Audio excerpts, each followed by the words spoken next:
lugar ka para sa'kin. May dahilan kung bakit ako tinawag. Hindi aksidente ang aking paglilingkod. May plano ka sa bawat hakbang. Ang maliit man o malaking gawain, sa mata mo ay may halaga. Bawat kamay na tapat na gumagawa ay bahagi ng iyong biyaya. Pero turuan mo ang puso ko na huwag maligaw sa papuri, na makita ang halaga ko nang hindi lumalaki ang sarili. Mahalaga ako dahil sa iyo, hindi dahil sa aking posisyon. Ginamit mo man ang buhay ko, ikaw pa rin ang dahilan. Hindi ako ang sentro, hindi ako ang may-ari. Ang ministry ay sa iyo lamang, ang lahat ay para sa iyong ngalan.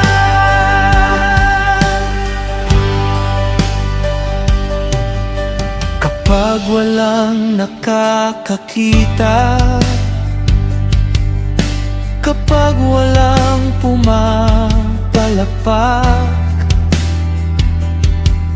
matutunan kong magpatulong dahil ikaw ang aking hanap. Hindi kailangan ng spotlight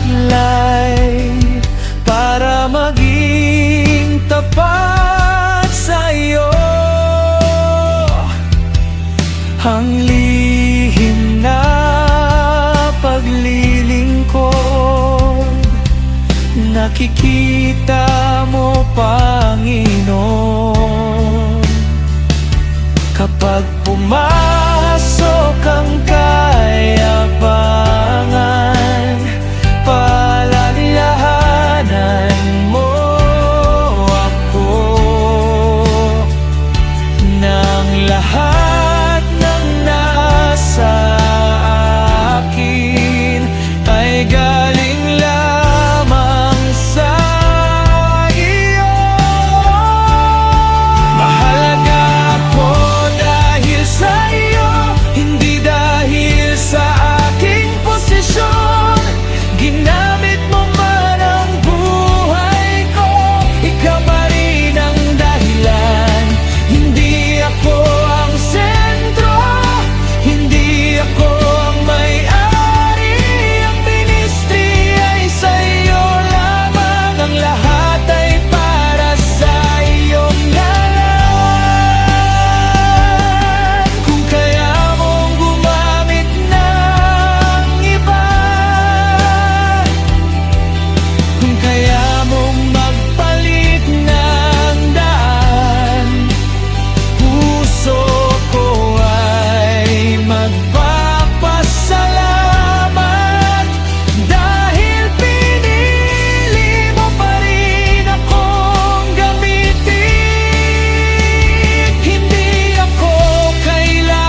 importante.